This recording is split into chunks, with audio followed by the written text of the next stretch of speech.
Good afternoon, everybody. I'm going to pick up where I left off last time. I hope you guys are all safe and healthy at home and staying home and doing what you can to help us get back to some kind of a normal life again. All right, so where we left off last time, if you remember, I finished by taking a look at the functions of the ureters, urinary bladder, and urethra.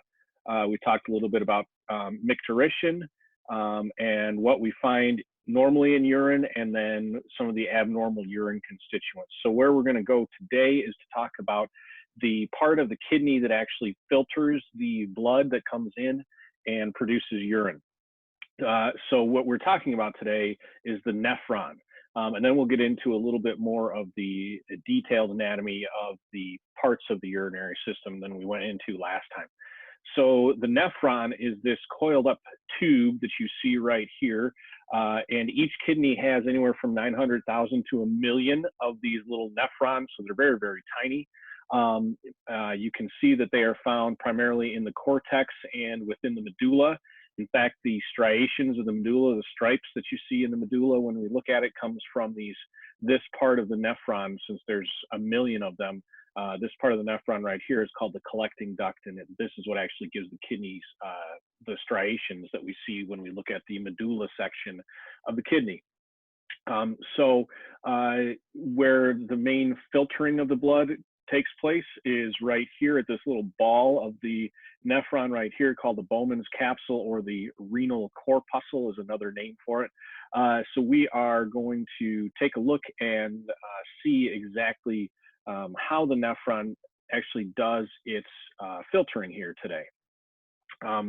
So as we look at the nephron here, I said we've got this Bowman's capsule, or it's sometimes called the glomerular capsule, or the renal corpuscle. And this is the head or beginning portion of the nephron. And inside of it, we've got this bundle of capillaries that's called the glomerulus right here. It's this ball of capillaries inside of that renal corpuscle or Bowman's capsule. The blood is brought to the glomerulus by this afferent arteriole that branches off of the renal artery, and it's carried away from this Bowman's capsule and the glomerulus by the efferent arteriole, which we've learned those terms before. Afferent and efferent, we learned those terms when we talked about the nervous system and learned about the nervous system. So anyway, we've got the glomerulus, the afferent arteriole bringing blood to the glomerulus, efferent arteriole bringing it out. We have the Bowman's capsule right here. Then the portion of the nephron that is attached to the Bowman's capsule right here that's all coiled up, that is called the proximal convoluted tubule. You see it right here, proximal convoluted tubule. That's the part that's connected to the Bowman's capsule right here.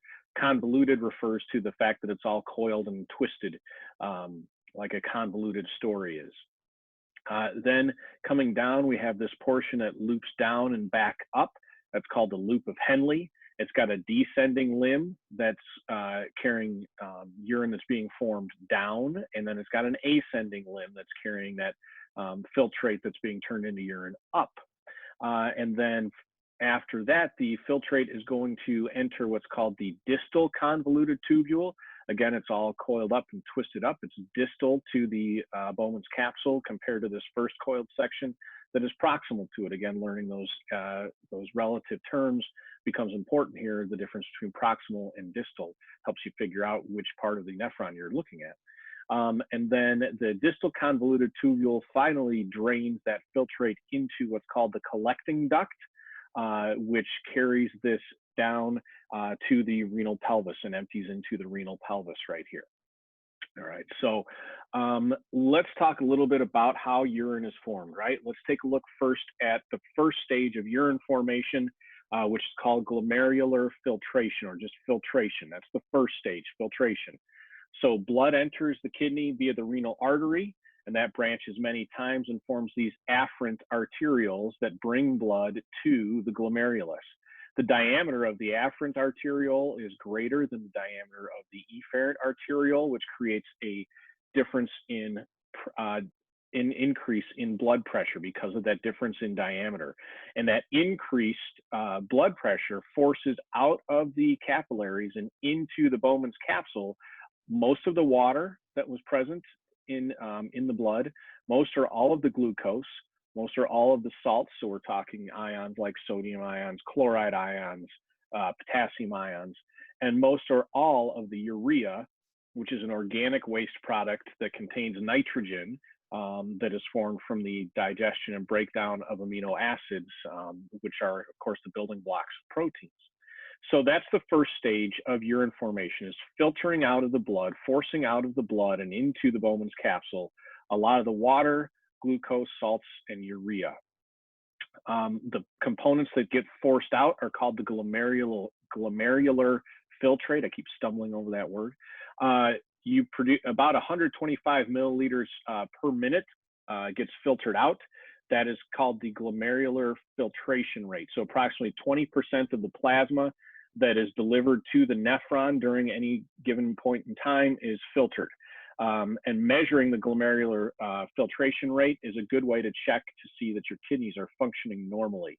You can kind of determine the amount of urine that's being formed by determining the glomerular filtration rate. All right, so that's the first stage of urine formation was filtration. The second stage is reabsorption. So only 1% of whatever gets filtered out here actually ends up leaving the body as urine. The other 99% gets reabsorbed back into the blood as it passes through the renal tubules and ducts, because you can see that these blood vessels then wrap themselves around each nephron.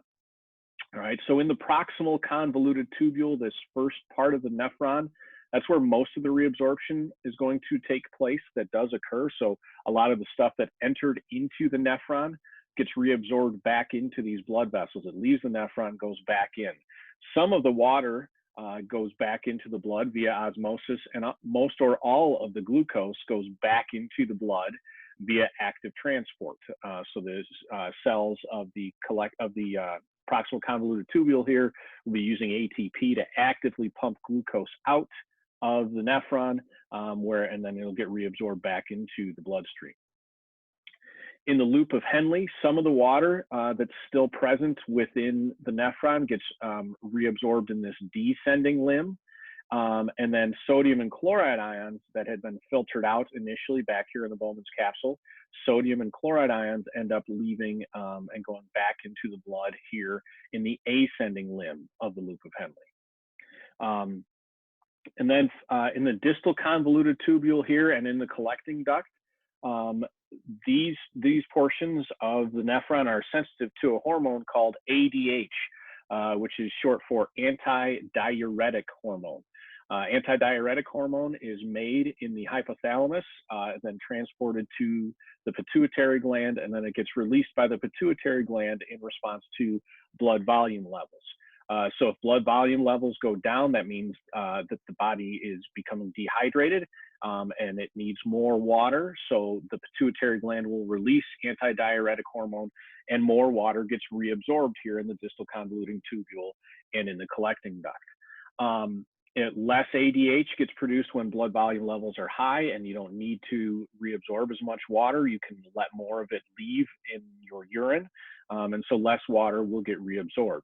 Interestingly, alcohol actually prevents the pituitary gland from releasing antidiuretic hormone, or ADH. So less water gets reabsorbed, regardless of the blood volume levels in your body. Less water will get reabsorbed. And when people drink alcohol, they produce a lot more of the very dilute urine, which leads to dehydration the next day. And then the third stage, final stage of urine formation is secretion. So first there was filtration, then there was reabsorption, and then finally we have what's called secretion.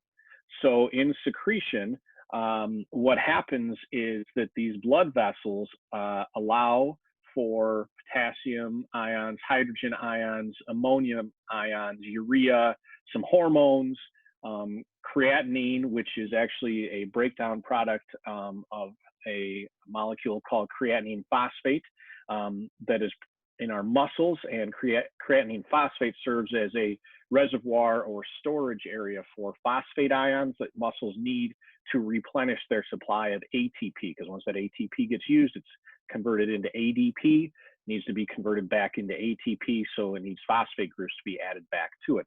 And then some drugs like penicillin, for example, will be released by the blood vessels, usually via passive transport. So these just move right out of the blood vessels and then get pumped through active transport, the usage of energy by cells in the distal convoluted tubule and collecting duct, actually take that any of these ions or any of these other molecules from the tissue surrounding the nephron and actively pump it into the lumen of the nephron, so that we end up with these potassium ions and hydrogen ions and ammonium ions, et cetera, in the urine, and not sitting around in these tissues and not still circulating through the body. The regulation of hydrogen ion concentration in the blood that is carried out here helps to maintain the pH of the blood, because we know that more hydrogen ions in the blood cause blood pH to go down, to become more acidic. Less hydrogen ions in the blood would cause blood pH to go up, and it would become less acidic. All right, so those are the three stages of urine formation. The urine that gets formed after secretion occurs trickles down from the collecting duct into the renal pelvis, and urine is actually only about 1% of all the fluid that was originally filtered out. It has very high concentrations of urea and creatinine, and variable concentrations of the other ions that we talked about, depending on the body's needs, like hydrogen ions. They'll have more or less depending on your blood pH. Your typical body makes about 1.5 to 2 liters of urine a day. If you have a disease called diabetes insipidus, you either aren't producing ADH or you're not sensitive, your nephrons are not sensitive to it, and you may make upwards of 16 liters of urine a day. Imagine filling 16 or 8 2-liter bottles of pop bottles with urine. That's how much urine they're producing a day. So dehydration and constant thirst is a problem for people who have diabetes insipidus. All right, so let's take a look and talk a little bit about some of the other parts of the urinary system. The ureters are slender tubes that are about 25 centimeters long or 10 inches long. They leave the renal pelvis. There's one for each kidney, and they carry urine to the urinary bladder. Now they enter in a oblique manner. So if my fist is the urinary bladder and my finger represents the ureter coming down, they're going to enter at an oblique angle like this. They don't just come straight down, they enter at an oblique angle. And so that actually helps to prevent the backflow of urine. It makes it harder for urine to go back up into the ureter from the urinary bladder than if they sat straight like this, especially when you were laying down.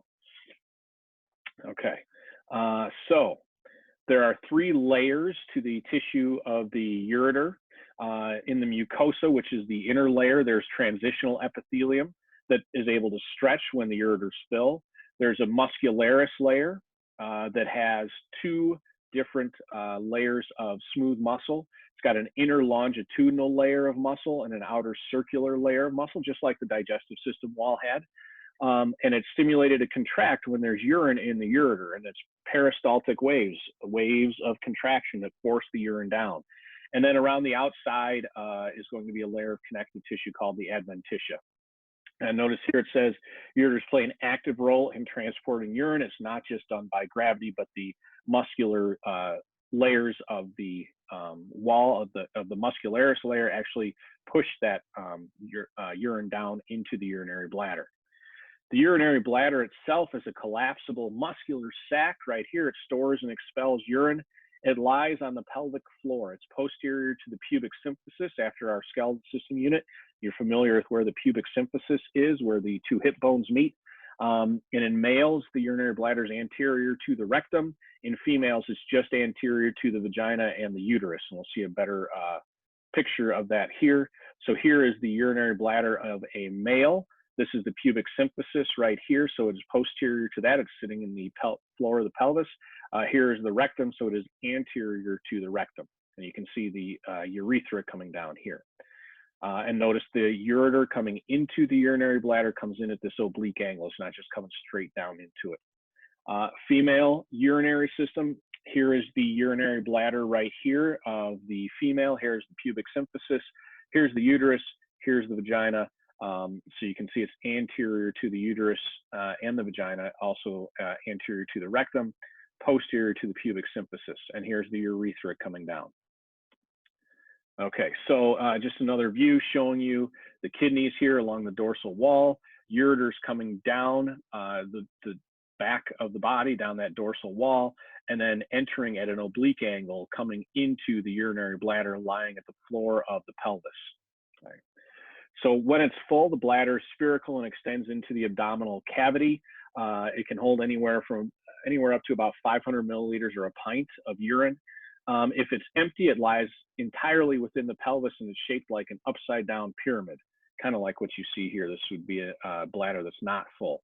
The urine exits the body via a muscular tube called the urethra, and there's an area called the trigon at the bottom of the bladder that is the area between the ureters and the urethra. So this area between where the ureters come in and the urethra exits is called the trigon.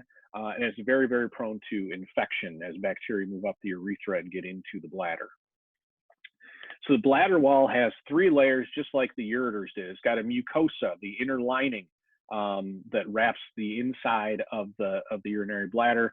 It has transitional epithelium that can stretch, and a lamina propria also, which we learned about the lamina propria in the digestive system. This is just the same.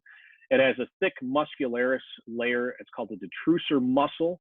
And it's actually just got 3 layers of smooth muscle that all are intermingled. So you can't really tell any one distinct layer from another like you can, let's say in the ureters or in the digestive system, where you've got distinct longitudinal and circular layers of muscle. You can't really distinguish the layers because they're all intermingled here. And then it's got a fibrous adventitia, which is the connective tissue around the outside of the urinary bladder. The urethra itself is, it's got a lot of smooth muscle, and then an inner layer of mucosa. That the mucosa is made of transitional epithelium up here near the urinary bladder, and here near the urinary bladder, and transitions to stratified squamous epithelium near the end of the urethra. And it serves to drain urine out of the bladder and out of the body. In males, the urethra is about 20 centimeters or 8 inches long, and in females, it's 3 to 4 centimeters or about 1.5 inches long. And that short length is why females get more urinary tract infections than males, as bacteria move more easily to the urethra from the anus, and then are able to move up the urethra. It's much more difficult for that to happen for males. What controls urine exiting out of the bladder through the urethra? There are 2 sphincters. There's an internal sphincter that is made of involuntaries. It's under involuntary control because it's made of smooth muscle. And then there is an external sphincter that is made of skeletal muscle that it inhibits urination voluntarily until the proper time. Okay. And this picture shows you where the trigon is located. These openings here are where the ureters were coming in. This is where the urethra leaves, and this is the area of the bladder that is prone to infection. Okay, and so this just shows you again all the parts of the ureter, urinary bladder, and urethra for you. And that's the end of the discussion of urine formation and a little more detailed look at the anatomy of the ureters, urinary bladder, and urethra. And that's all I have for you today. Please stay safe. Please stay healthy, and reach out if you have any questions. Talk to you later, guys.